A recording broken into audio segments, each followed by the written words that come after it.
s'il vous plaît. Okay. Well, good afternoon, everyone. Bon après-midi, tout le monde. I would like to thank all of my colleagues who are joining me for this important announcement today. MPs Saray, Ben-Dian, Minister Blair, Mr. Hutchings, and of course my Parliamentary Secretary Pam Demoff, all of whom, along with all of the members of our caucus and indeed parliamentarians who have been contributing to this important announcement. We're here today because this is a government that does what it takes to keep Canadians safe, to keep kids safe when they're at school, worshippers when they are in their place of worship, families in a park or on a playground, to keep Canadians safe from gun violence. But today is not happening in isolation.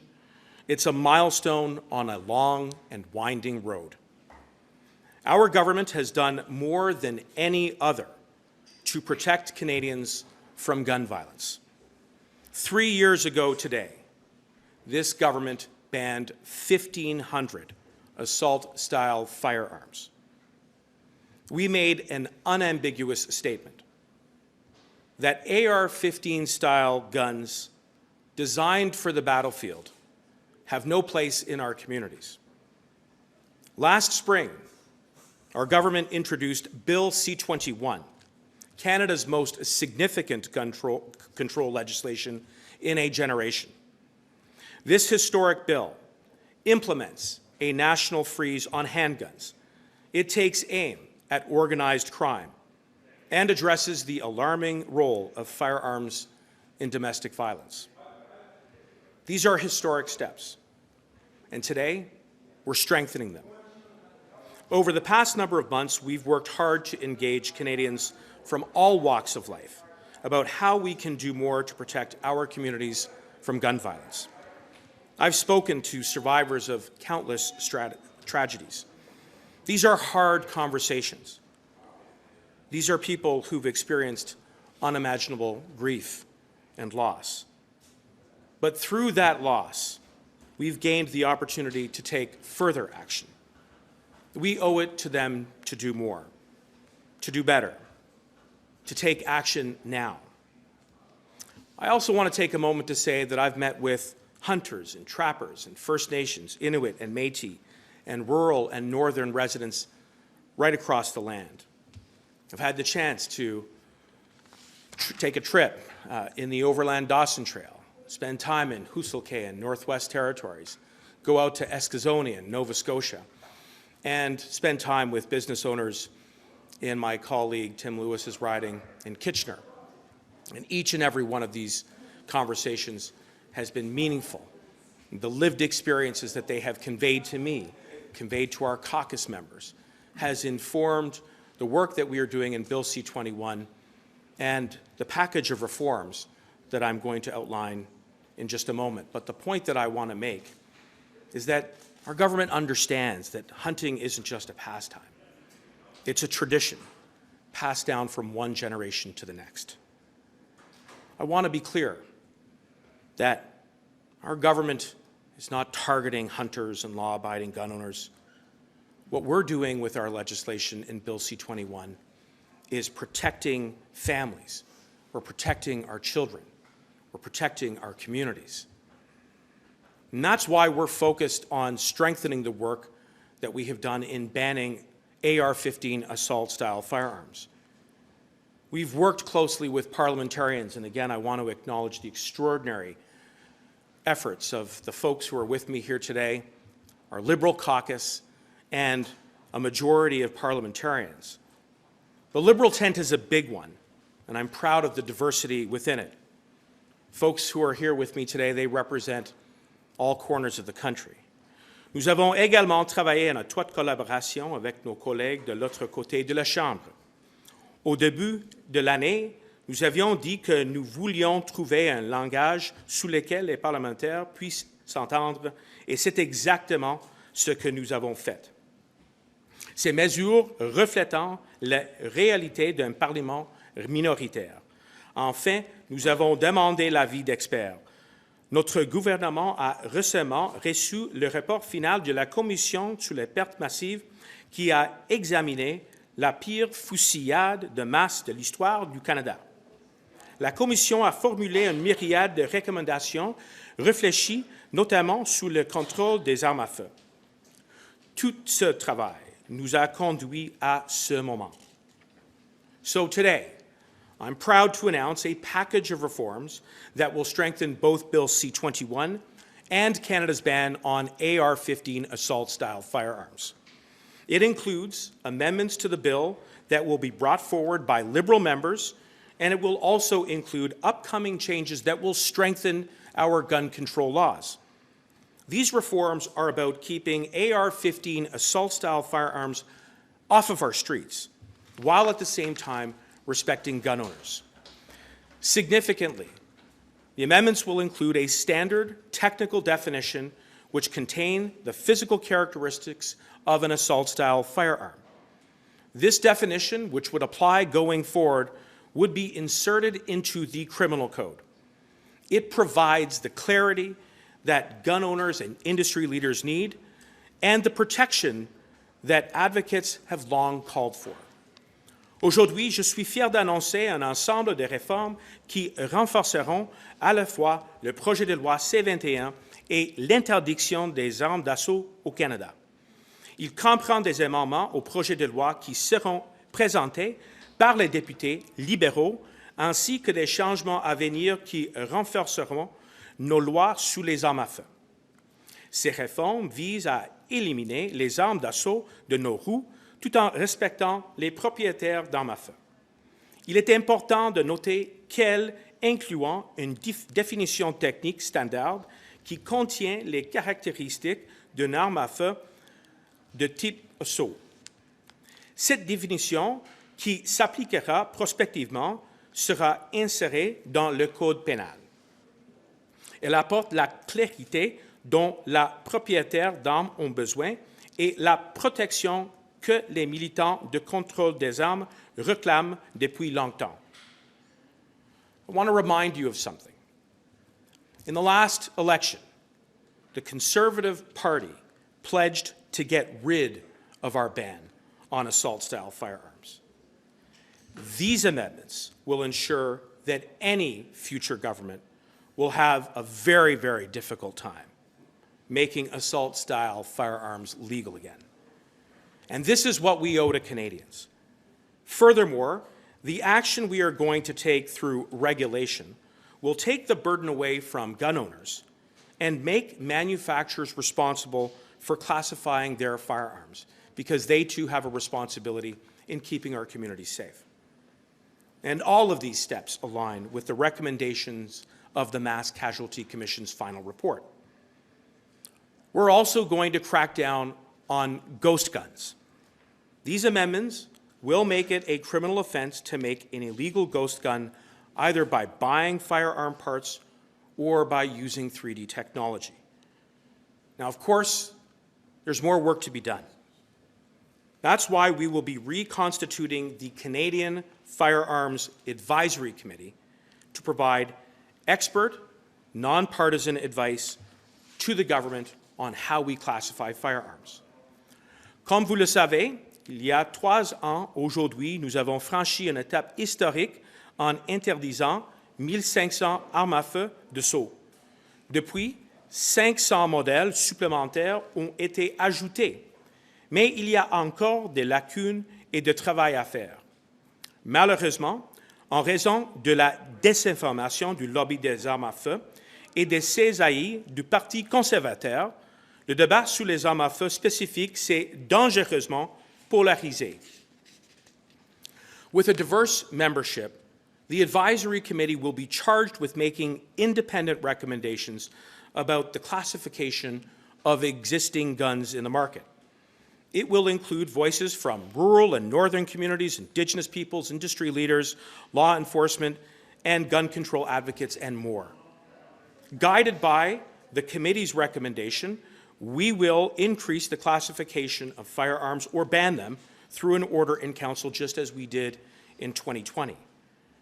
This committee will be convened quickly and asked to provide its advice to the government as soon as this summer. It will depoliticize the process and allow us to cut through misinformation and disinformation and help us to build a strong consensus about how we can move forward. De plus, dans le projet de loi C-21, nous mettons en œuvre une partie de notre législation intérieure qui empêche un gouvernement de déclasser la classification d'une arme à feu par la BS d'un règlement. Il s'agit là d'une autre mesure de sauvegarde importante destinée à protéger les progrès que nous avons réalisés. Le gouvernement a également l'intention de prendre des mesures contre les chargeurs de grande capacité qui ont joué un rôle central dans les fusillades de masse les plus meurtrières. Finally, these changes reflect and respect the rights of First Nations, Inuit, and Métis peoples. Nothing in this package, and in particular the technical definition around assault-style firearms, will in any way infringe upon the rights of Indigenous peoples under Section 35 of the Charter. This is an historic step, one which acknowledges the realities of our current situation. It is the best path forward in this Parliament so we can advance Bill C-21 and deliver the most significant legislation on gun control and reducing gun violence in a generation. Let's remember what's at stake here. Codifying our handgun ban, enacting protections for survivors of domestic, and more. And we must get this passed. We must save lives. No single initiative can tackle the challenge of gun violence alone. This is why Bill C-21 is one of the three key pillars of our plan. Cela commence par des frontières robustes pour lesquelles nous avons augmenté les ressources afin de lutter contre le contrebande et d'empêcher les armes d'entrer au Canada. Au cours des dernières années, nous avons consacré un demi-milliard de dollars supplémentaires à la sécurité des frontières. Notre plan fonctionne. L'Agence des services frontaliers du Canada et la GRC saisissent un nombre record d'armes à feu, tant à la frontière qu'au niveau national. Nous travaillons également en étroite collaboration avec les États-Unis pour lutter contre la contrebande. Last Friday, we announced 4 agreements between the RCMP, CBSA, and their American counterparts, which will combat the smuggling and trafficking of guns across our shared border. This means more joint investigations, better technology to go after ghost guns, and more tracing of illegal guns. Secondly, we're advancing strong gun control legislation, and this is headlined by Bill C-21, and it also includes upcoming changes to our bail system. And finally, strong prevention strategies. This is headlined by our $250 million Building Safer Communities Fund, which takes aim at the root causes by supporting local initiatives to help young people make good choices and stop gun violence before it starts. And we're also investing in communities through the National Crime Prevention Strategy, the Guns and Gangs Violence Action Fund, and more, and I will say more about that in the very near term. We're the government that has done the most to address gun violence in a generation, and we're not going to stop here. But there are those who would like us to. Following this announcement, you're probably going to hear from members of the Conservative Party who want to do nothing but stand in the way and obstruct the progress that we are endeavoring to make right now.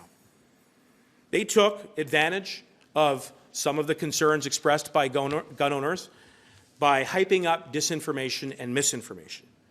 And just last week, the special interests of the gun lobby and the Conservatives have been open in calling for the complete and total repeal of Bill C-21, which would be wrong. We want to protect Canadians from gun violence. They want to make AR-15 style firearms legal again. We want to work and are working with a broad coalition of advocates and partners, and the Conservatives want to work with the special interest gun lobby. We support historic investments in crime prevention and border security, and the Conservatives have repeatedly voted against those investments. We have concrete solutions, and a strong plan. All they've got are slogans. That's not good enough for Canadians. The Conservatives' only real achievement on gun control was cutting hundreds of millions of dollars from border security, violence prevention, and more. They talk tough, but the Conservatives cut deeper when it comes to putting in place the resources and the legislation and the prevention that we need to protect Canadians from gun violence.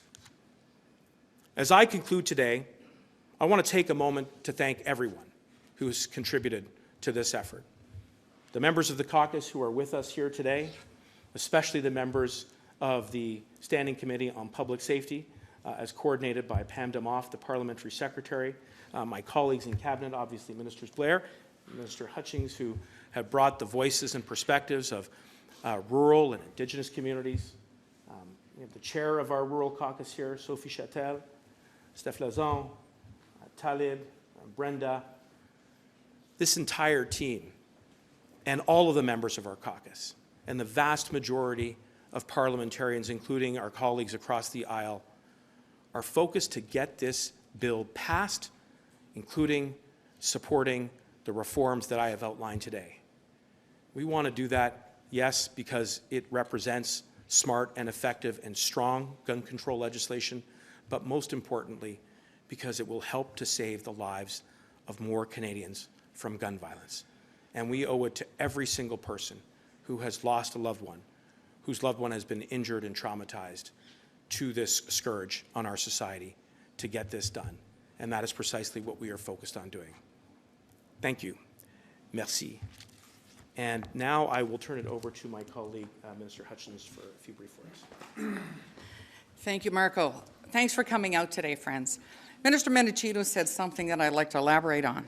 He said the majority of people in the House behind me, but I'm going to tell you the majority of law-abiding gun owners want to see stronger gun legislation. Many of you know I've hunted and fished all my life, and as a rural Canadian, I understand that. But I can tell you, as I've traveled the country, not as much as Marco and many of my colleagues here, people want to see respect for firearms. Yes, we know people hunt and fish for sustenance. Our Indigenous communities do. We know in rural and remote communities. But we also have to realize that these firearms that bring joy to some, food for others, it's a sport for others, they cannot be treated as a weapon of violence. And all Canadians, most Canadians that are law-abiding gun owners want to see reform to this. So I know as I've traveled the country, that's what I hear from people.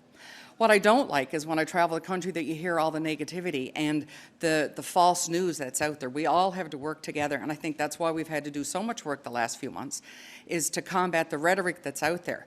There's still over 19,000 guns available for law-abiding hunters to purchase. We are not taking away guns.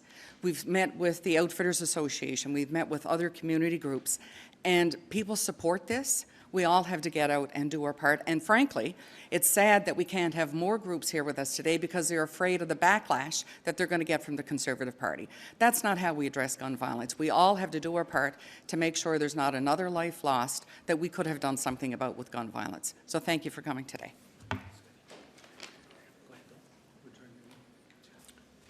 Thanks, Gudie. Thanks, Marco. Good afternoon, everyone. I'd like to begin, if I may, by acknowledging that today is First Responders Day. And I think it's important to take a moment to acknowledge all of our first responders, police officers, paramedics, firefighters, people working in emergency management as they respond to many tragic and traumatic events right across this country. And far too many of those tragic and traumatic events have involved firearms. Firearms not designed or intended to be used for hunting or sports purposes, but firearms that were designed and intended to be used to kill people, and tragically have been used far too many times. 3 years ago today, we banned over 1,500 makes and models of firearms. And as I've said, these are weapons that were not designed and intended to be used for hunters and sport shooters, but rather were designed for combat. And I've unfortunately had the experience of having to attend many funerals across this country for first responders in Moncton, in Meyerthorpe, in Fredericton, and in Portapique, for police officers who have been killed with these weapons designed to kill. And I think every first responder lives in fear of those traumatic and tragic events and scenes that they have to go to. Events like École Polytechnique, Dawson College, Portapique, and far too many others that have occurred in this country. And it's why we took the steps that were necessary to say that there is no place for these guns in our society. And I also want to be very clear, as Gudie has already been. The overwhelming majority of firearm owners in this country are law-abiding. They are responsible. They acquire their firearms legally, they store them securely, they use them responsibly, and they obey all our laws. And they uphold the principle that firearm ownership in this country is for hunting and sport shooting, and it is a privilege and not a right. And we have seen in other jurisdictions where that right has quite frankly been perverted to flood their communities with these self-same assault rifles and how tragically they have been used to kill far too many people. I want to make sure that we acknowledge and respect the responsible ownership of firearm owners in this country. And to be very clear, we are not doing anything that's going to interfere with those lawful activities of hunting and sport shooting in this country.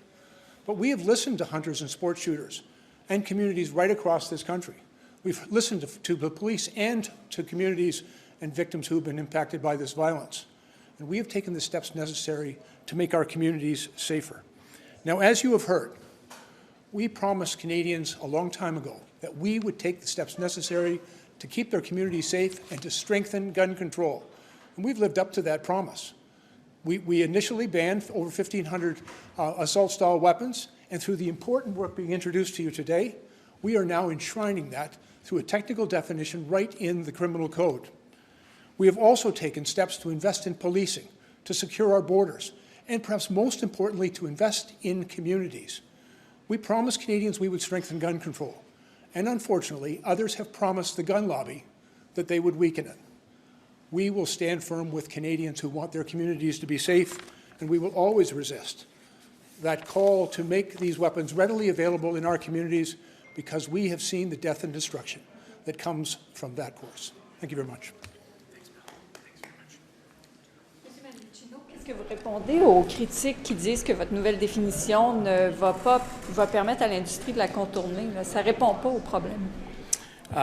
D'abord, aujourd'hui, nous sommes en une place très forte parce que nous sommes dans une position pour déposer des amendements qui vont renforcer la définition d'une arme d'assaut.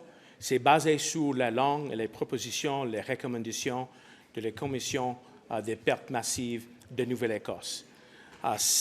En plus, on avait des consultations très extensives avec des organismes qui représentent les victimes et les survivants, avec des experts qui travaillent dans le secteur des services policiers, avec des chasseurs et des propriétaires. Et avec cette proposition, on peut prendre la prochaine étape pour interdire les armes d'assaut qui n'ont aucune place dans nos communautés. Et pourquoi c'est important? Parce qu'il y a plein de tragédies dans l'histoire. Donc maintenant, avec le travail de le comité, avec la collaboration avec des partis le Bloc québécois et l'NPD, je suis confiant et optimiste qu'on peut passer cette proposition pour renforcer les définitions des armes d'assaut. La critique, c'est qu'elle ne sera pas assez forte, votre définition. Elle pourra être contournée par les fabricants. Écoute, la langue de l'amendement est basée sur les recommandations de la Commission de pertes massives. En plus, le gouvernement est prêt de prendre plus d'actions sur, par exemple, des chargeurs de grande capacité, sont prêts avec d'actions sur la création et le réétablissement d'un comité qui vont représenter les diversités des expériences partout au Canada. C'est un comité non partisan, indépendant, pour offrir des conseils comment on peut appliquer la définition d'armes d'assaut à la marché qui existe. Donc, quand vous regardez en total le projet de loi C-21, qui inclut un gel national pour les armes de poing, qui inclut des nouveaux outils pour les services policiers pour attaquer les trafiquants illégaux, qui inclut des protocoles rouges et jaunes pour renforcer les tendances entre les violences intimées et la présence des armes à feu. quand vous regardez tous les autres, l'ensemble de réformes qui sont présentées aujourd'hui, c'est la plus grande étape sur la lutte contre l'arme à feu dans une génération. My reading of this is it leaves out the 480-odd guns that the government wanted to ban last November. Why was it a good idea to ban those guns then, but not now? The first thing I want to say is that today we are going to take a significant and concrete step to strengthen the definition of AR-15 style firearms that is based on the language and the recommendation of the Mass Casualty Commission. It's not just the Commission that is recommending that we take this step. It is the vast majority of Canadians. It is the vast majority of consultations that we have had with law enforcement, with victims and survivors, as well as with other groups as well. With regards to the existing market, there are three things that the government is doing to be vigilant on this issue. First, the order in council from 2020, which we introduced 3 years ago, which started with 1,500 banned models, which is now up to 2,000 models, will continue to apply. Second, the technical definition, which we will pass as part of Bill C-21, will further strengthen that ban. And third, as you heard me say in my remarks, the government will act quickly and decisively on large capacity magazines, which are the essential ingredient to turn a gun into a mass shooter. So we are very vigilant, very proactive in taking the steps that are necessary to strengthen our work against assault-style firearms. Those extra 500 you just alluded to, are they now banned like the 1,500 that were banned in May 2020? Those lists are not coming back, but we are striking the advisory committee to take a look at all of the firearms and to give us advice on that, and most importantly, all of the other things which I've highlighted that we're going to do. Is the SKS banned under your new amendment? The first thing I want to say is that Yes or no on that? the SKS will not be banned as it stands, but that's why we are creating an advisory committee. And an advisory committee that will be made up of experts from a wide array of backgrounds. And the point that I would make is this. We've seen too many deaths as a result of assault-style firearms, AR-15-style firearms.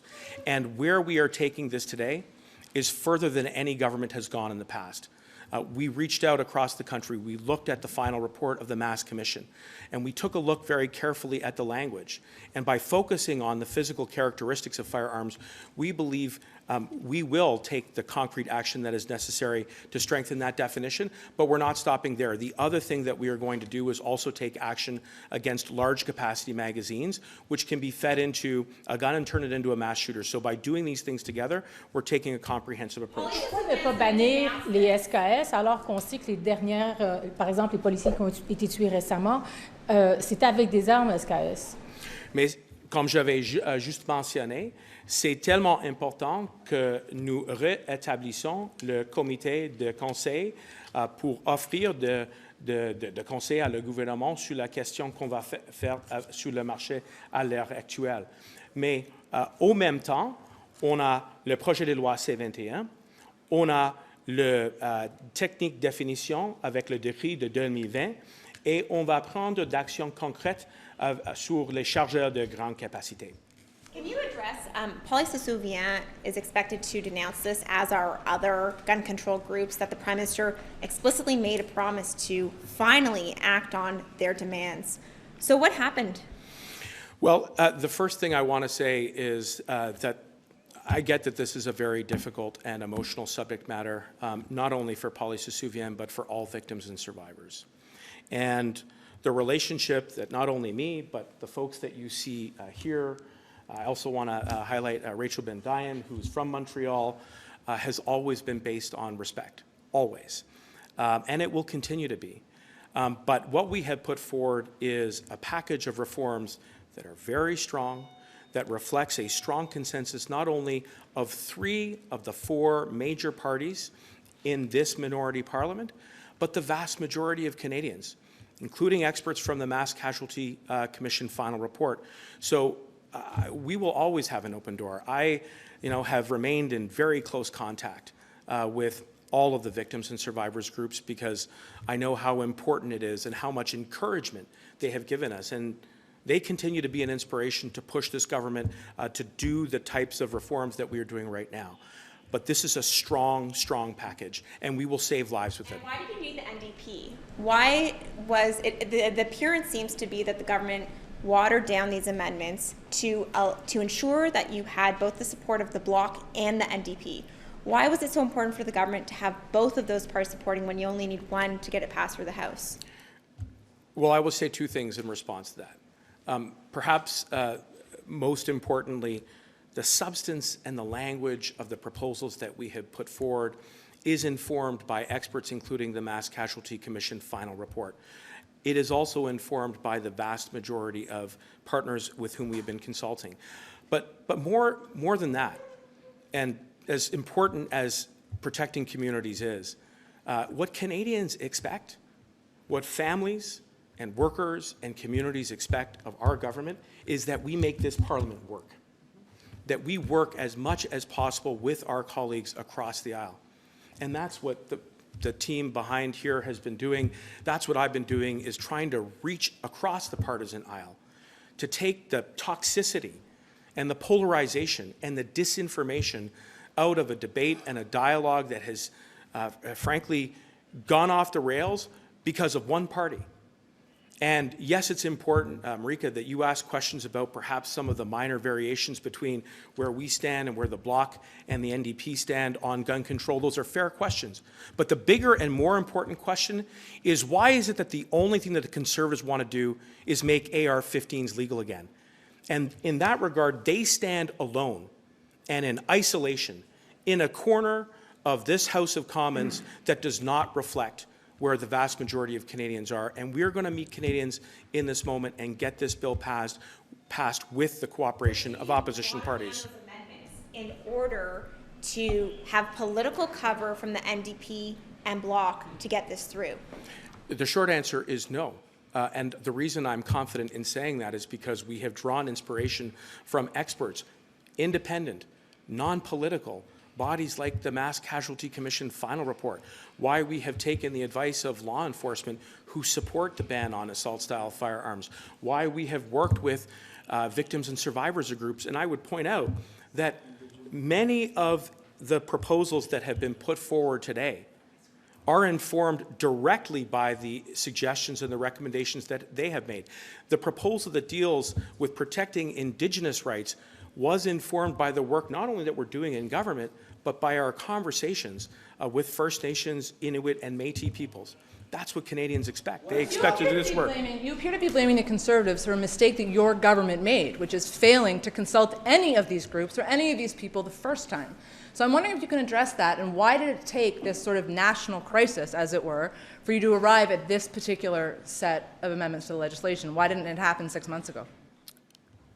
The first and most important thing that I would say to you, Steph, is, look, no one here has any regrets about pushing gun control legislation that will save lives. And it's hard, and it's emotional, and it has been pulled into polarizing and toxic and sometimes overtly violent and criminal expression, not only online, but in our communities. The people with whom we do this work, they're afraid. They're petrified. And the Conservatives have to own up to their part of the responsibility in feeding into that. And as far as policy is concerned, they missed the mark. They called the other day before committee, I was just at committee last week, you know what they called the national ban on assault-style firearms? Virtue signaling.